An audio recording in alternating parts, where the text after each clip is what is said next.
አገናኘውና ከኔ ጋር ወይ አውራለን። በቃ እየነገርኩሽ እኮ ነው። ይህም እየነገርኩሽ ነው። በቃ እኔ እኮ ጠየቅኩሽ። ሆዷን የነካት ነገር አለ ወይ ብሎ እየጠየቅኩሽ ከምን ነገር። ሰላም ጤና ይስጥልኝ። እንዴት ናችሁ? እኔ ያለው እግዚአብሔር ይመስገን። ቤተሰብ ማለት ነው እንግዲህ ሄርሜላ እዚህ ጋር በጣም እየተጨነቀች ነው የምትገኘው። ምክንያቱም መግቢያው ላይ እንደሰማችሁት መጀመሪያ ሆድሽን ምን መቶሻል ወደቅሽ ወይ ብሎ ስለጠየቃት ማለት ነው ዶክተሩን አገናኙኝ እኔ ልጠይቀው ምን እንደሆንኩኝ ጽንሴ ምን ሆነ ብላ እየጠየቀች ነው ማለት ነው። እንግዲህ ዶክተሩን አገናኙኝ ባለች ሰዓት እንግዲህ ዶክተሩ ይመጣል። አይዞሽ ደህና ነሽ፣ እኔ ነኝ እንጂ የጠየቅኩሽ ምንም አልሆንሽም እያላት ነበረ እንግዲህ እንደምታዩትና ዶክተሩ መጥቶ እዚህ ጋር ግልኮስ አድርጎላታል። ምክንያቱም እሷ ግን አብርሽ የት ነው ያለው አምጡልኝ፣ እኔስ ተሽሎኛል፣ ስለዚህ እኔ አሞኝ ሆስፒታል ነው ያለሁት፣ አብርሽ ግን የት እንዳለ አላቅም እያለች ነው ማለት ነው። እንግዲህ በጣም እየተጨነቁ ነው የሚገኙት። ምክንያቱም ውስጧ ጠርጥሯል እና ማርቲ ደግሞ በጣም ተጨንቃ ነበርና አልሰማችም እሷ። እነ ብሩክ ግን ሰምተዋል። ምክንያቱም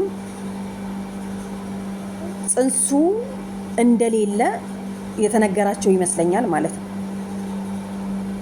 ዶክተሩ ለነሱ ነግሯቸዋል። ማርቲ ግን አልሰማችም። ምክንያቱም እሷ ፊት ሄደሽ አታልቅሽ ብሏታል ማለት ነው። የሆነ ነገር እንዳለ ያስታውቃል ማለት ነው። እና አብርሽን አምጡልኝ ነው የምትለው። አብርሽ እንግዲህ የለም ጥሩ ቦታ ነው ያለው፣ ለጊዜው ነው እንጂ አንቺ አትጨናነቂ፣ ለቤተሰብ ኑሪላቸው፣ አብርሽ ምን ያደርግልሻል ነው የሚላት እንግዲህ። እና ዶክተሩ ግሉኮስ እየሰካላት ነው። ይሄው ሰክቶላታል እንደምታዩት። በጣም ተጨንቃለች፣ እያነቀሰች ነው፣ በጣም ጠርጥራለች ማለት ነው።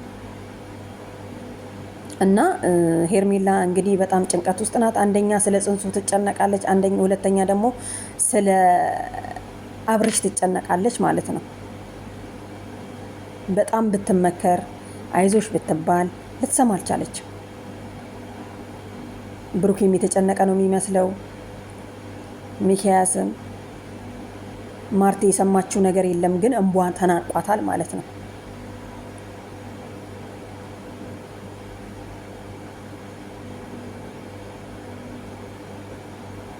እና ምንም አታስቢ እያላት ነው። እዚህ ጋር ግልኮሱን ሰክቶላታል ዶክተሩ። ከዛ በኋላ ሄዷል እንደምታዩት ነው ማለት ነው።